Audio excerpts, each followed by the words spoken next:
Del Hijo y del Espíritu Santo. Santa María de Ferreira, ayuda nuestra fe, abre nuestro oído a la palabra para que reconozcamos la voz de Dios y su llamada. Aviva en nosotros el deseo de seguir sus pasos, saliendo de nuestra tierra y confiando en su promesa. Ayúdanos a dejarnos tocar por su amor para que podamos tocarlo en la fe.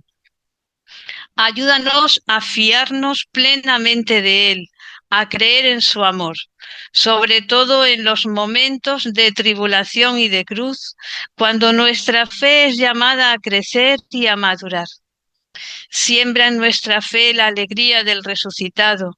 Recuérdanos que quien cree no está nunca solo. Enséñanos a mirar con los ojos de Jesús para que Él sea luz en nuestro camino y que esta luz de la fe crezca continuamente en nosotros hasta que llegue el día sin ocaso, que es el mismo Cristo, tu Hijo, nuestro Señor. Bueno, pues el tema de la última meditación es José y el Adviento, esta figura importantísima en el Adviento que junto con María nos está ayudando a caminar hacia la Navidad, para que de verdad nos alegremos y gocemos de el misterio impresionante que es la encarnación del Verbo, el haber querido Dios hacerse uno, carne de nuestra carne, uno de nosotros, para comprendernos, si queréis, mucho más, porque ha pasado por todas las tribulaciones que un ser humano puede pasar, como para demostrarnos todavía que nos quiere mucho más de lo que podamos nosotros desear y soñar. Y como ya no sabía cómo expresarlo, vino a hacer el camino de la vida con nosotros. Y parte de este misterio ha quedado grabado para siempre en los evangelios. Por eso es un tesoro poder acercarnos cada día al evangelio. En este caso nos vamos a acercar a Mateo, porque tenemos en nuestras manos un tesoro de amor impresionante, que quizás de tan a menudo como lo tenemos delante, como que se nos escapa la inmensidad de este amor, ¿eh? Pero en esta tarde vamos a intentar verlo. Entre los evangelistas, solo Mateo y Lucas dedican 2 capítulos al periodo de la infancia de Jesús. La mayoría de los expertos están de acuerdo si para Lucas el personaje clave de estos 2 capítulos de la infancia es María y aparece como el centro cordial y neurálgico de esos 2 capítulos. Para Mateo es José el personaje clave, donde va a estar como muchísimo más frecuencia en muchos más episodios que en Lucas. Simplemente para que nos centremos un poquito, deciros algo del Evangelio de Mateo. Hay 6 secciones en estos 2 capítulos primeros. Una sección que es la genealogía, que es siempre la que normalmente nos resulta como más aburrida, no nos dice tanto, porque el libro del origen de Jesús, de Jesucristo, hijo de David, hijo de Abraham, Abraham engendró a Isaac, etcétera, pues como que parece que no nos dice nada. Sin embargo, en esta tarde vamos a ver que aquí hay un misterio escondido en esta genealogía. Por eso se proclama como lectura en alguna celebración litúrgica, porque necesitamos escuchar que en la historia hay un misterio de amor, que en ese ir pasando generaciones y generaciones hay un misterio de amor ahí detrás que necesitamos descubrir. La primera sección, por tanto, es la genealogía, que es Mateo 1, del 1 al 17, y después vienen 5 episodios o 5 secciones en las que se va alternando la figura de José y de Herodes. Es como si Mateo nos lo quisiera poner uno frente al otro y decir, fijaos, el hombre justo, cuya senda conduce a la vida, cuya vida es bendición, aunque tiene que pasar por sufrimientos, por incomprensiones, por romper sus planes, por no entender. Y Herodes, uno injusto, es decir, que no se ajusta a la alianza del Dios de Israel y por tanto que su vida no es bendición y que sus sendas conducen a la muerte. Y es como si aquí tuviese que aparecer la libertad de cada uno de nosotros para decir yo hoy quiero elegir el camino de la vida, el camino de José, o yo hoy no quiero este camino, quiero el camino de Herodes. ¿Eh? Estos 5 episodios son el anuncio del nacimiento de Jesús a José, la visita de los magos en el capítulo 2, la huida a Egipto, la matanza de los inocentes y el retorno de Egipto a Nazaret de José, Jesús y María. Y en esos 5 episodios es donde aparece ese paralelismo, ese parangón entre José y Herodes.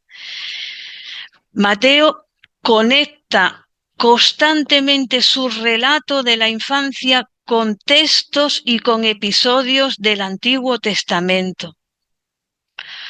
Dice Rabasi que el relato evangélico de la infancia de Jesús en Mateo está, dice él, totalmente incrustado de citas bíblicas que marcan y que interpretan los acontecimientos de la infancia de Jesús. Por lo tanto, cada una de las citas que se trasluce en el texto de Mateo quieren mostrarnos el tesoro de la fidelidad de Dios. Es decir, Dios lo que dice, lo cumple, lo realiza. No dice una cosa y hace otra, sino que lo que dice, lo que ha prometido durante todo el Antiguo Testamento, ahora lo está cumpliendo. Por lo tanto, es un Dios fiel, es decir, es de fiar. Podemos estar completamente confiados en Él, que Él nos guía. Dice también Rabasi, hay un núcleo histórico en el relato, ¿no? Los acontecimientos que realmente ocurrieron así. Pero ese núcleo histórico es iluminado y enriquecido en su significado mesiánico, mediante todas las citas bíblicas que utiliza Mateo. Mateo se sabía la Torá, se sabía los profetas, se sabía el Antiguo Testamento, lo citaba continuamente porque le brotaba. Por tanto, podemos decir que estos 2 capítulos de Mateo es una relectura de las promesas mesiánicas que ahora se cumplen en Jesús de Nazaret, según el método, ya lo he dicho tantas veces en el curso que hicimos de Lección Divina, lo repetimos, según el método midrásico judío. ¿Os acordáis, no? El midrash judío. El midrash de cumplimiento, es decir, coger una serie de citas del Antiguo Testamento y aplicarlas a los acontecimientos que ahora están ocurriendo en este momento en la infancia de Jesús y decir, esto se ha cumplido. En Mateo 1:23, que relata el sueño de José, en el que el ángel le dice que no tema recibir en su casa a María, explícitamente dice, todo esto aconteció a fin de que se cumpliera lo que dijo el Señor por el profeta. Y cita Isaías 7:14. Lo cita textualmente Mateo. Dice, una virgen concebirá y dará a luz un hijo y le pondrá por nombre Emmanuel, que significa Dios con nosotros. Eso Mateo lo ha cogido de Isaías. ¿Os acordáis en el curso que decíamos que el Midrash judío es la raíz de nuestra lección divina? ¿Os acordáis? Así que viendo cómo hace su lección divina Mateo, que para ellos se llama Derás, aprendemos nosotros también a hacer lección divina. Aprendemos de Mateo. También veremos cómo en otro momento cómo Jesús también utilizará este método. Mateo en su Evangelio usa lo que se llama la inclusión semita. No le importa todos los métodos a su alcance para hacernos llegar la buena noticia. Todo al servicio de la buena noticia. Y entonces utiliza la riqueza literaria que él conocía, una inclusión semita, que es una figura literaria que consiste en iniciar y finalizar un escrito con una misma palabra, que llamamos palabra clave, ¿no? O palabra gancho. En este caso, inicia el Evangelio con la palabra Emmanuel. Le pondrá por nombre Emmanuel, que significa Dios con nosotros, en el capítulo 1, verso 23. Y finaliza el Evangelio, el capítulo 28, verso 20, es el último verso del Evangelio de Mateo, con la expresión, sabed que yo estoy con vosotros todos los días hasta la consumación de los siglos. Con vosotros, Dios con vosotros. Yo estoy, yo soy, era el nombre de Dios, con vosotros, Emmanuel. Es como si Mateo quisiera encerrar todo el mensaje que va a escribir en el Evangelio en esta palabra que inicia y cierra el Evangelio, Dios con nosotros. Y todo lo demás que va a contar es un desarrollo de esta verdad. Y ojalá vivamos esta verdad existencialmente. Dios está con nosotros. Estaba con José, estaba con María, estaba con el pueblo de Israel y está con nosotros hasta el fin del mundo. Y si está con nosotros, ¿a quién temeremos? ¿Quién nos hará temblar? No hay nada que nos pueda separar de su amor.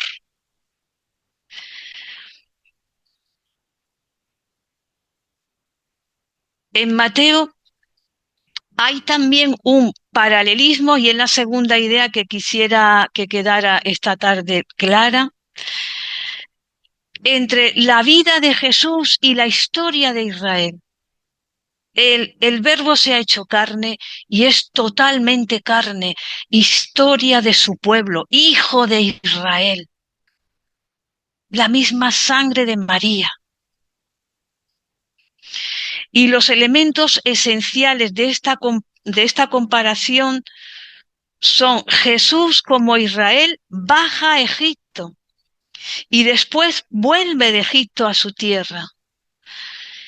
Como Israel estuvo en Egipto 40 años y después salió de Egipto para la tierra prometida, Jesús revive el éxodo de su pueblo. Es verdaderamente hijo de Israel, solo que él, en vez de hacia la tierra prometida, hacia su padre. Sale de su padre, viene aquí a participar de esta vida humana nuestra, a hacer este éxodo, este camino, y luego vuelve al Padre, donde todos tenemos una heredad, tenemos un lugar donde volver.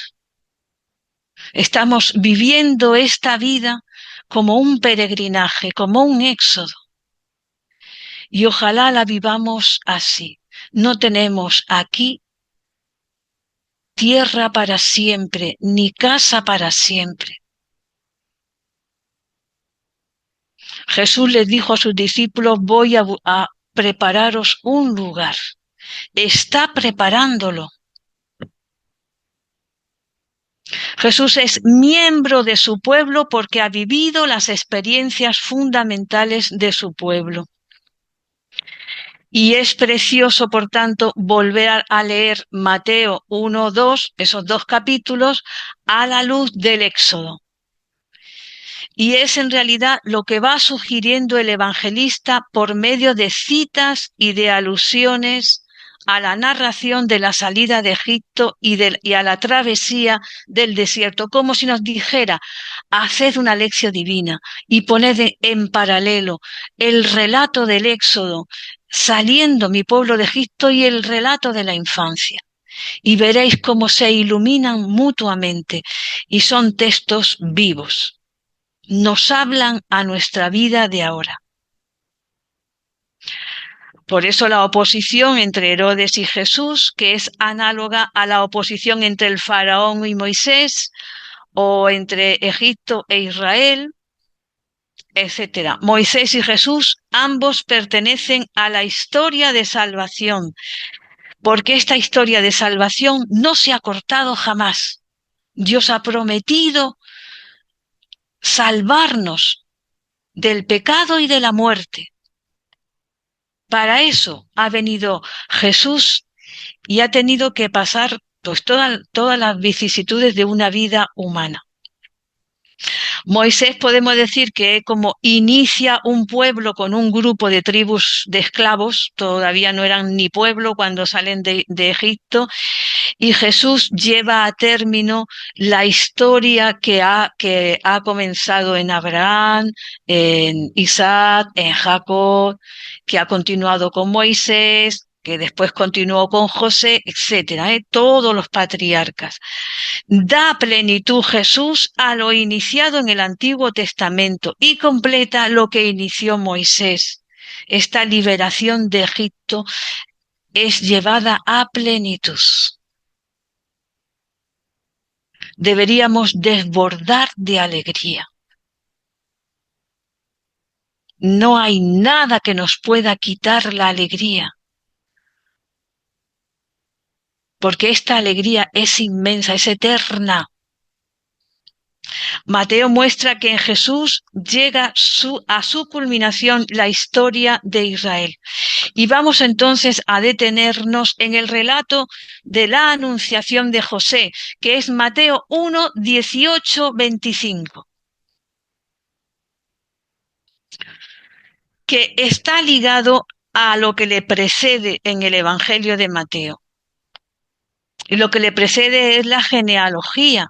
Comienza el Evangelio de Mateo con las palabras libro del origen de Jesucristo, hijo de Abraham, hijo, etcétera, ¿no? Toda la genealogía.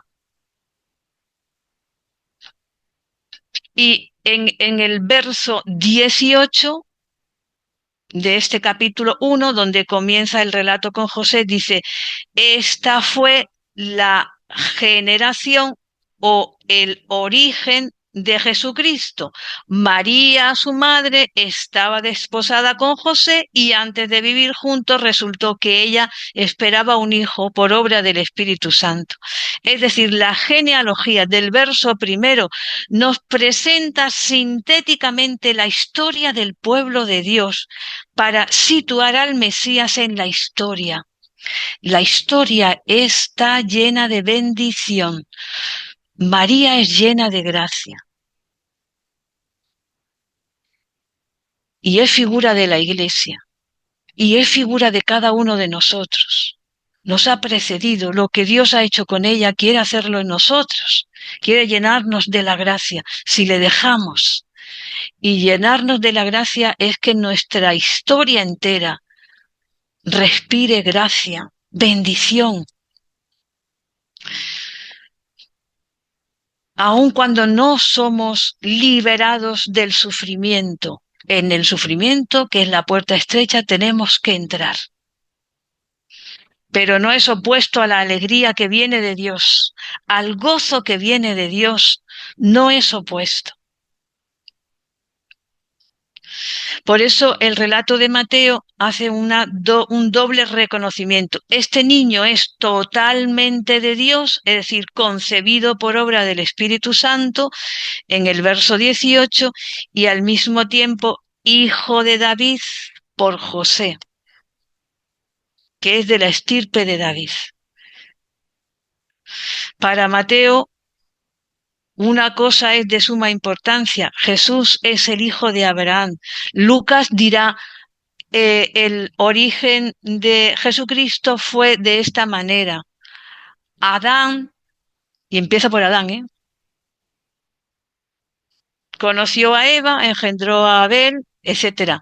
Pero empieza por Adán. Para Mateo empieza por Abraham, porque lo importante para él es que es hijo de Abraham, hijo de David, que nació de la Virgen María, en quien culmina toda la historia del pueblo elegido. Y por eso hereda por José la promesa mesiánica.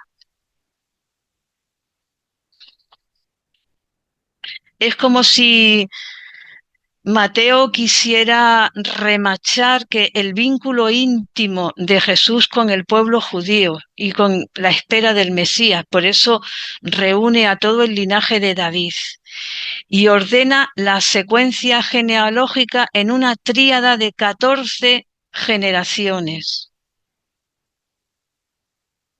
Desde Abraham hasta David, 14 generaciones. Dirá Mateo, desde a David hasta la deportación de Babilonia, 14 generaciones, y desde la deportación de Babilonia hasta Cristo, 14 generaciones. ¿Qué significa esto? ¿Para qué escribe todo esto Mateo? 14 es 7 más 7, dice Rabasi, y el 7 indica en la Biblia la plenitud y la perfección. Mateo nos quiere transmitir así que la historia de la salvación tiene una perfección profunda, aunque David era un pecador. La historia de salvación tiene una perfección profunda que se expresa mediante esa armonía numérica de 7, 14, 14, 14, que crea un arco de continuidad entre David y Jesús. Y la perfección profunda es que Dios no ha roto el amor que tiene por la humanidad entera. Esa es la perfección de la historia, el amor de Dios. Porque los humanos ya veis lo que somos, muy limitados, muy pequeños, muy pobres. El anuncio del ángel a José es durante un sueño. Por 4 veces el ángel del Señor le va a hablar a José en sueños. José tiene una escucha tal de la voz de Dios que los sueños son continuación de la vida, de la escucha que tiene en la vida de cuando está despierto. Deberíamos aprender a escuchar a Dios de José. El texto dice que José estaba desposado con María. En la época, un poco para entender esto, en la época de José y María el matrimonio se celebraba en 2 momentos importantes, podemos decir así sintéticamente. El primer momento importante era el desposorio, que comprometía jurídicamente a los esposos, pero la joven todavía continuaba viviendo en la casa de su padre por 1 año más. Después se celebraba el matrimonio, pasado ese año, y ya se pasaba a vivir a la casa del esposo. José, al enterarse de que María ha concebido, decide repudiarla en secreto porque era justo, dice el Evangelio. Pero Dios va a cambiar sus decisiones por medio de una palabra dada en sueños. Lo que un sueño cambió a José. Lo que Dios pudo hacer con José, nada más que en un pequeño sueño.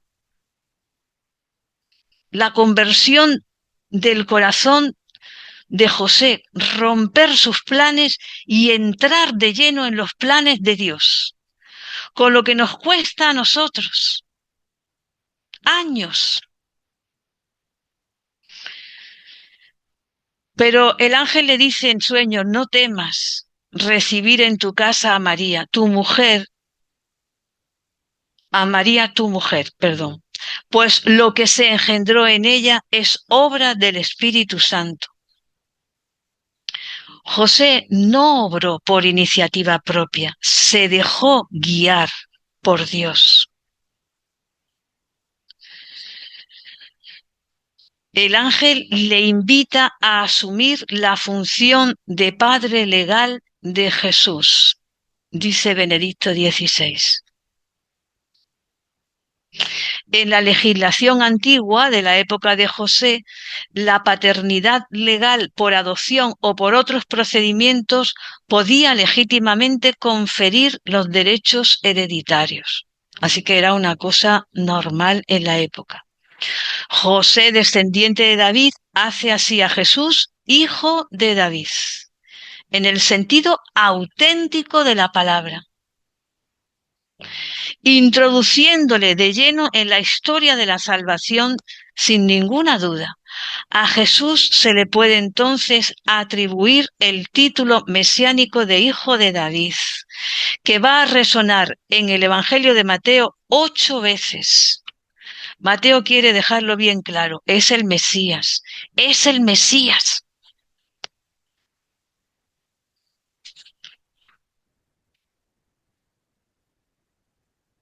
No sé si recordáis que el Papa Francisco escribió una carta apostólica Patris Corde sobre José, sobre el patriarca José, el esposo de María, y decía en esta carta, tuvo la valentía de asumir la paternidad legal de Jesús, a quien le dio el nombre que le reveló el ángel. Tú le pondrás por nombre Jesús, porque él salvará a su pueblo de sus pecados.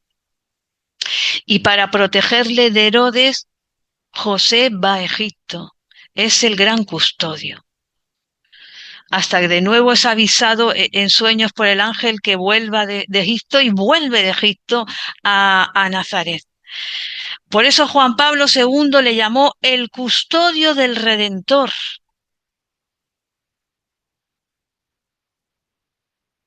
A veces custodiamos tantísimas cosas que nos parecen muy valiosas en la vida, en nuestra vida, y que son pasajeras, que no son esenciales. Ojalá custodiemos al Redentor en nuestra vida. Que lo que Él ha hecho en nuestra historia no nos lo borre nadie. Lo hagamos memorial y continuamente agradecidos estemos llenos de alegría, custodiando lo que este hijo de David ha hecho en nuestra vida. Sabéis que desde el 8 de diciembre de 1870 se nombró patrono de la Iglesia. Es el patrono de la Iglesia Católica. A lo mejor necesitamos recuperar el amor a José, la ternura por José, por todo lo que él ha hecho. Mateo relata 4 sueños, como hemos dicho antes, de José, a través de los cuales Dios le comunica su plan, y en el primer sueño, cuando le dice no temas, José responde inmediatamente. Dice textualmente el Evangelio, cuando despertó, hizo lo que el ángel le mandó. Cuando despertó, hizo lo que el ángel le mandó inmediatamente. Su obediencia, dice Benedicto XVI, salva a María.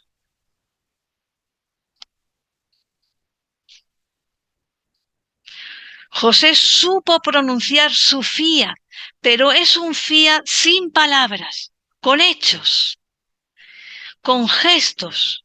Al despertar, hace lo que el ángel le ha dicho. Lo mismo que María dijo, hágase en mí según tu palabra. Lo mismo. Pero María lo pronuncia y José hace. Coopera con su paternidad en el misterio de la redención. Podemos acercarnos un poquito a este misterio y al misterio que vivió junto con María y Jesús José, pero nos excede. Solamente nos acercamos un poquito para saborear algo y que seamos conscientes del misterio que vamos a celebrar en la Navidad. No vamos a celebrar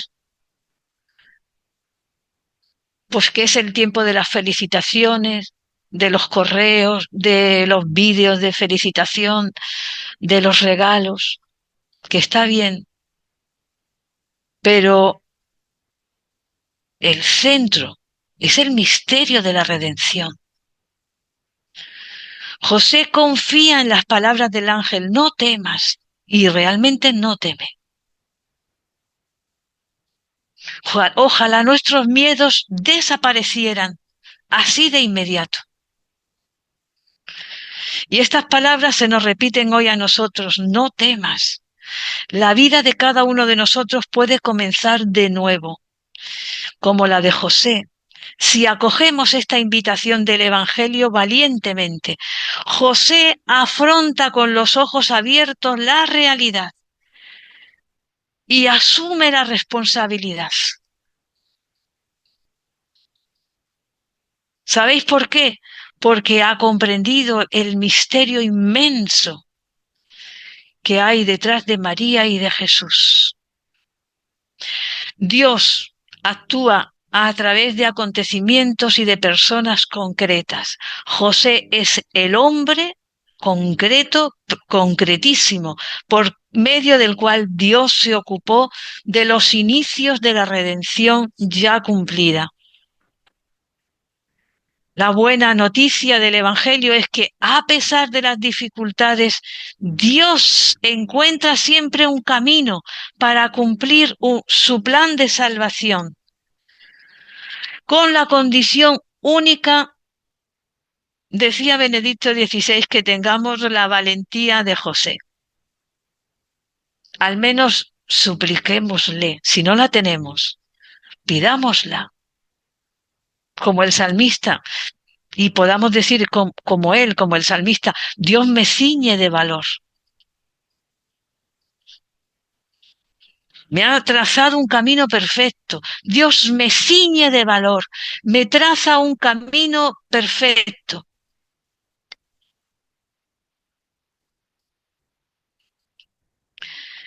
Dice la narración que José, su esposo, que era un hombre justo, no quiso denunciarla. Ese ser justo, dicaio, en el texto original significa la justicia, lo hemos dicho tantas veces, es un concepto relacional, no abstracto como nuestro pensamiento occidental, que la justicia rápidamente eh, es lo justo, vemos enseguida un tribunal, un juez, un acusador, un defensor. Dicaio, ser justo, es mantenerse en una relación de alianza con Dios, ajustarse a la alianza con Dios, guardando la Torá dada por Dios y su alianza. Este era José, un hombre que amaba la Torá, amaba la palabra de Dios, se ajustaba a ella, la custodiaba y por eso tuvo Pues el privilegio de tener cerca, cerca, cerca, en casa, a la palabra hecha carne. Porque durante toda su vida amó la palabra de Dios y la alianza sellada en el Sinaí. Dice Benedicto XVI, José tenía una piedad por la Torá impresionante. Vivía en una relación de escucha y de obediencia a la Torá, a la alianza del Sinaí. Bastaría conocer el Salmo 118, 119, que es un elogio a la ley de Dios y que lo cantamos enorme, es un salmo enorme, tiene 176 versos, lo cantamos en fragmentos en la hora de tercia. Pues dice Benedicto XVI, basta conocer este salmo, que es un elogio de la ley de Dios, para saber cómo era la piedad de José y cómo era José. Voy a decir un poquito de este salmo, algo, porque es muy largo, para que nos acerquemos a la piedad de José. Este salmo, dicen los expertos, es una meditación sapiencial, centrada en la ley. Y es verdad, es sapiencial porque nos muestra la sabiduría de la experiencia.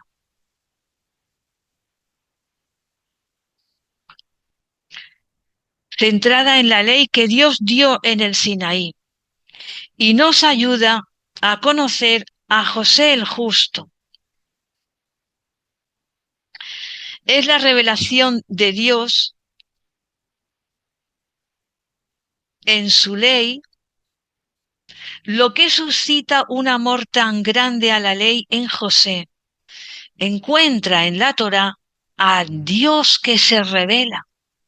Por eso ama tanto la ley, la Torá, la palabra de Dios, los preceptos de Dios, los mandatos, las órdenes.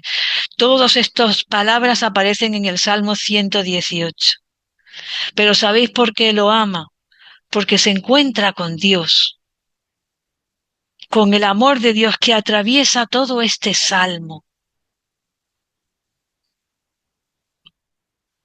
Por eso, rastreando, y os lo dejo para que lo meditéis y lo oréis durante estos días últimos que estamos en la semana de la O, hasta que llegue la Navidad, rezad con este salmo.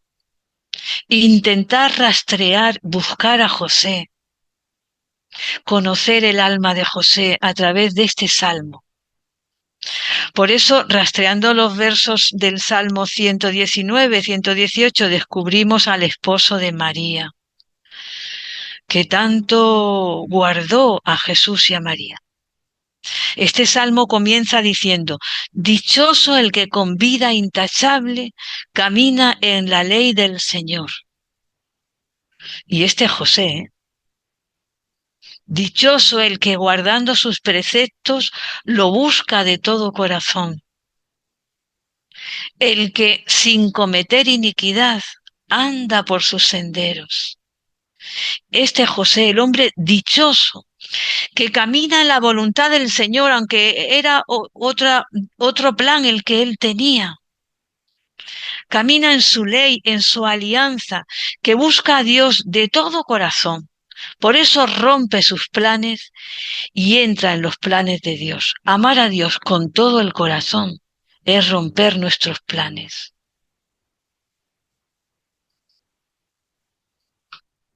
Abrazar lo que en el presente hoy nos está presentando la historia.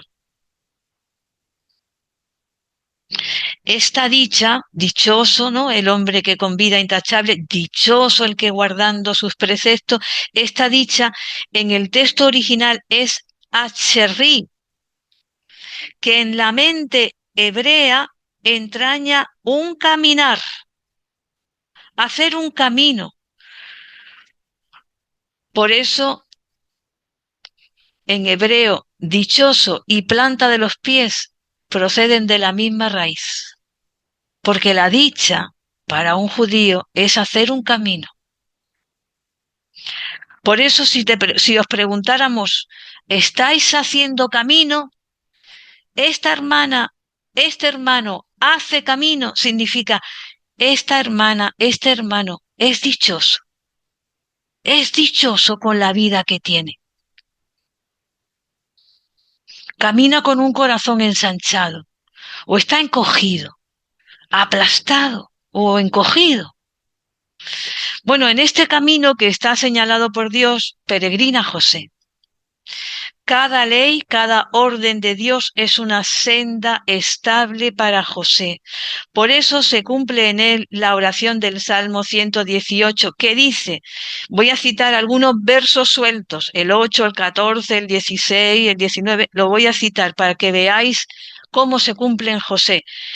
Quiero cumplir tus órdenes, tú no me abandones.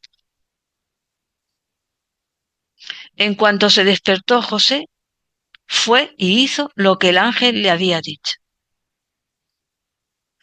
En el camino de tus preceptos disfruto más que todas las riquezas. Me complazco en tus órdenes, no olvido tus palabras. José, soy un peregrino en la tierra, no me ocultes tus mandatos. Aunque los poderosos, o los nobles también en otras traducciones, conspiran contra mí, tu siervo medita tus leyes o tus órdenes. Tus preceptos son mi delicia, tus mandatos son mis consejeros. ¿Quién le aconsejó a José lo que tenía que hacer? Sino los mandatos del Señor.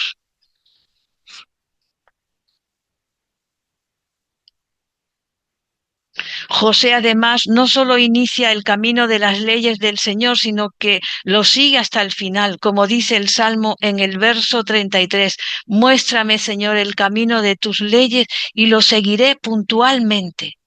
Y así se ha cumplido en José. Y esa es la felicidad para cada uno de nosotros.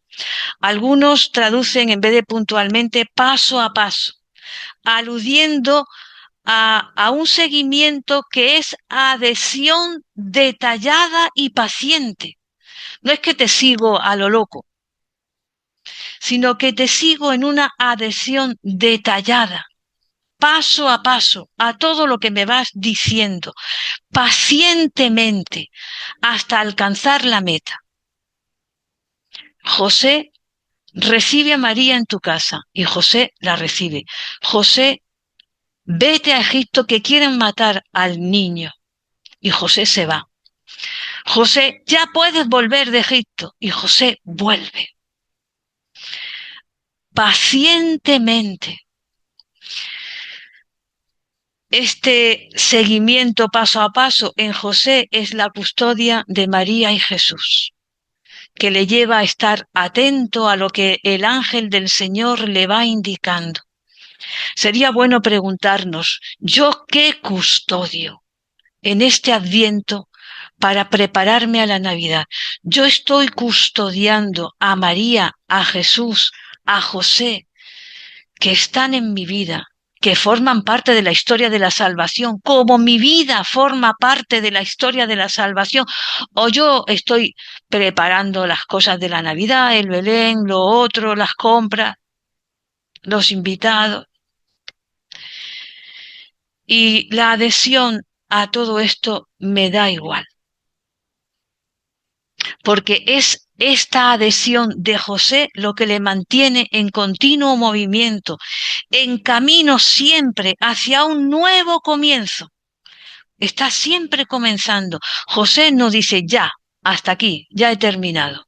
Por fin he conseguido lo que quería y ya puedo descansar. Y en José estar atento al Señor y a su plan es también de noche. No cesa ni de día ni de noche la escucha a la voz de Dios y a sus indicaciones.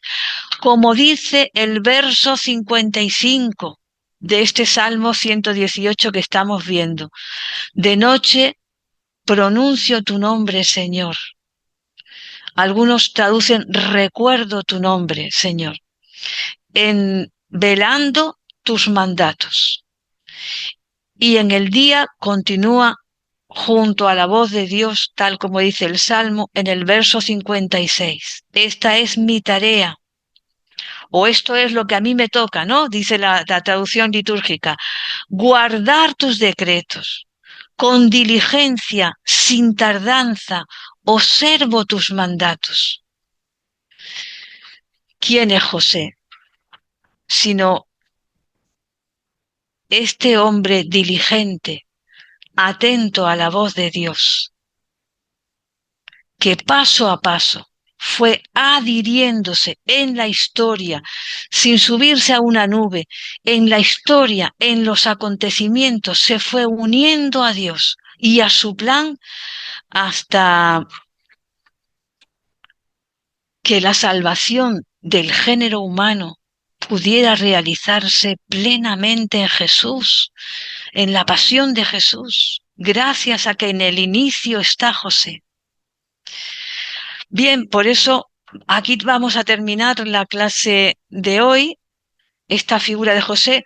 Os dejo con este Salmo 118 para orarlo seriamente, no a la ligera, no deprisa, sino en una lección sosegada, que sea sabrosa, que os alimente, que de verdad os haga desbordar de alegría cuando llegue los días de la celebración de la Navidad. Es esta nuestra alegría, no tanto las luces, no tanto el ruido, sino esta alegría que nace del corazón, de habernos encontrado con Dios vivo, vivo en nuestra historia. Bien, pues hasta aquí la grabación.